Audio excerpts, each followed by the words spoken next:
రకాల విమర్శలు చేశారు. అవినీతి, అక్రమాలు రకరకాలుగా మాట్లాడారు. ఓవరాల్‌గా ఈ పార్టీని గద్దె దించుతాము. ప్రజా వ్యతిరేక కార్యకలాపాలకు లేకపోతే ప్రజల నుంచి వ్యతిరేకత మూటగట్టుకుంటుంది. వీటన్నిటికి బదులుగా పోరాడతాము, గద్దె దించుతాము అని చెప్తున్నారు.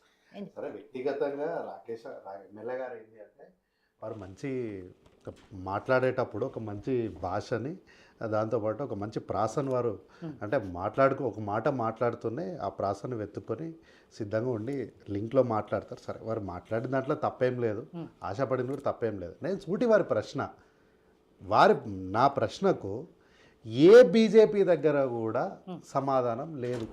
ఏమన్నా అంటే అగో ఇది చేసినాం కదా, అగో ఇది చేసినాం అంటే వేరే రాష్ట్రాల్లో చేయలేదా మేడం? ఓన్లీ తెలంగాణ రాష్ట్రంలోనే మీరు రోడ్లు వేసిరా?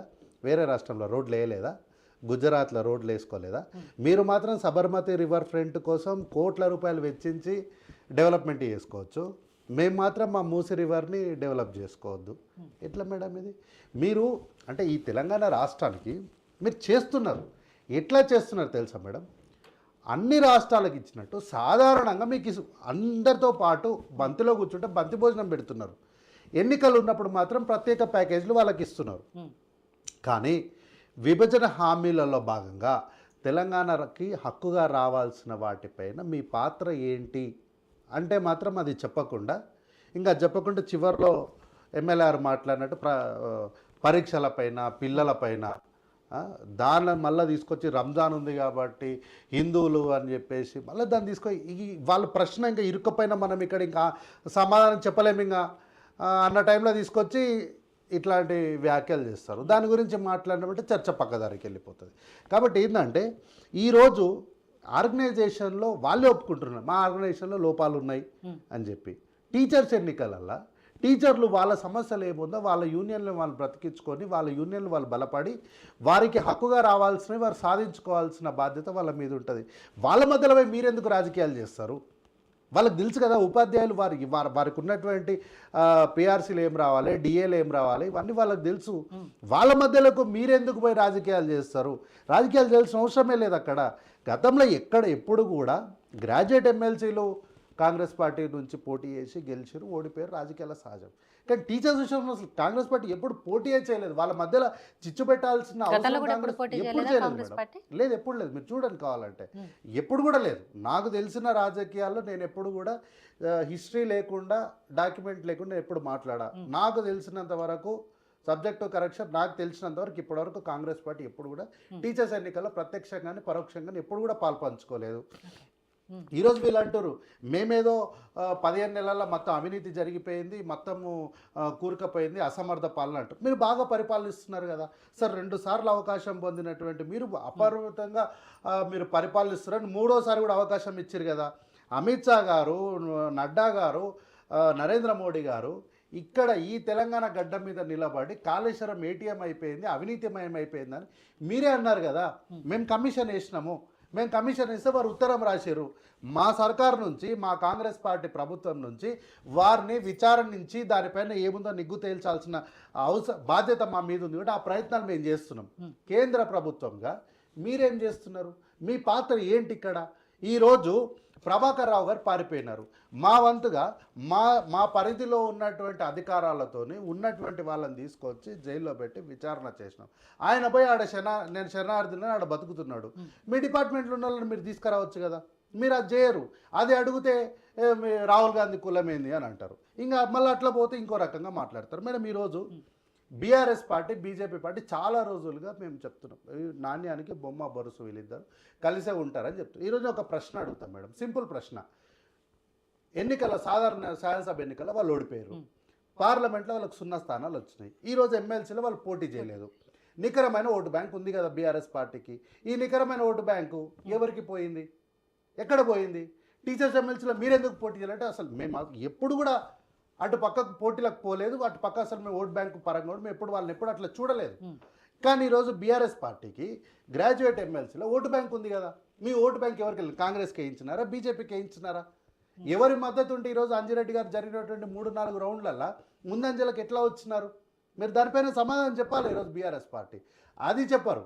ఈరోజు బీఆర్ఎస్ పార్టీ పూర్తి సహాయ సహకారంతోనే బీజేపీ పార్టీ ఇక్కడ బలపడుతుంది. ఎందుకంటే ఒకటే వీళ్ళకి అజెండా ఏంది అంటే కాంగ్రెస్ పార్టీ జీవితంలో ఎప్పుడు ఇక్కడ తెలంగాణలో అధికారంలోకి రాదు అని వీళ్ళిద్దరు కూడా నమ్మిండ్రు.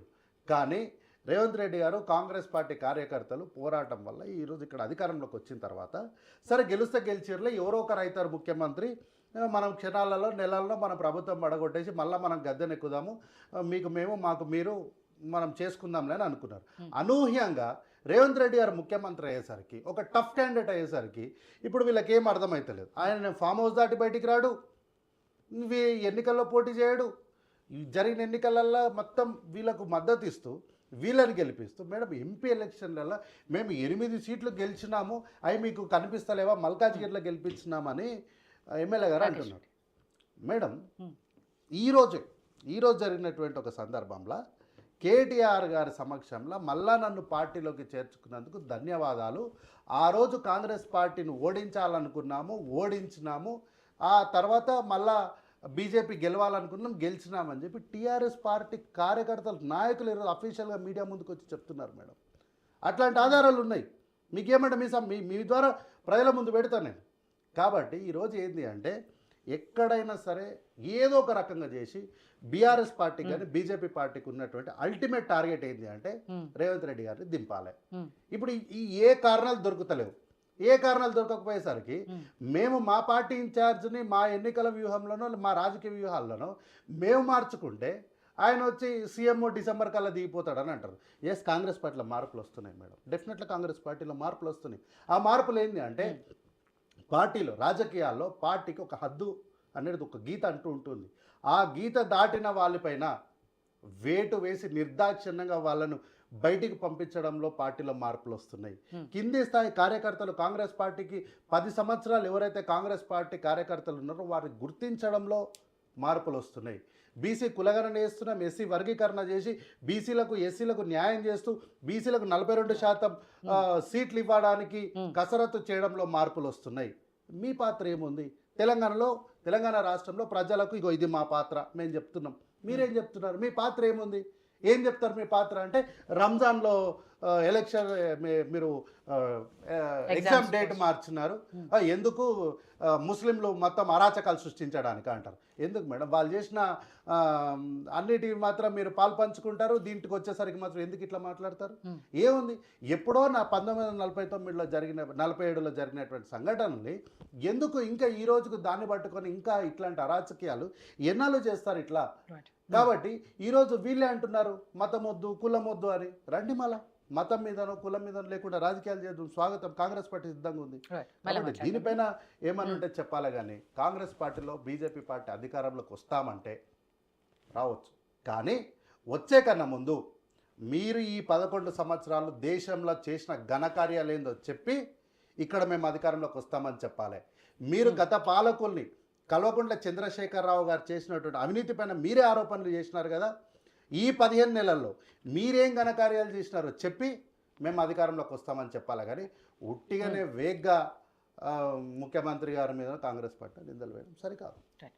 సో శ్రవణ్ గారు, ఇక్కడ ఈ ఎలక్షన్స్కు ముందు, ఎమ్మెల్సీ ఎలక్షన్లకు ముందు బీసీ నినాదం ఎంతగా నడిచిందో, తీర్మార్ మల్లన్న లాంటి వాళ్ళు బయటకు వచ్చి దీని గురించి ఎంతగా మాట్లాడారో, రాష్ట్రం మొత్తం ఎంత చర్చ జరిగిందో, మనం కూడా మన డిబేట్స్లో ఎంత చర్చ చేసామో మనకు తెలుసు. ఎలక్షన్స్లో నిజంగా ఆ బీసీ నినాదం ఎంతవరకు పనిచేసింది అనేది ఒకటి. దాని తర్వాత ఇందాక సామ్యుల్ గారు చెప్పినట్టు బీఆర్ఎస్ ఓటు బ్యాంక్ అంటూ ఉంది.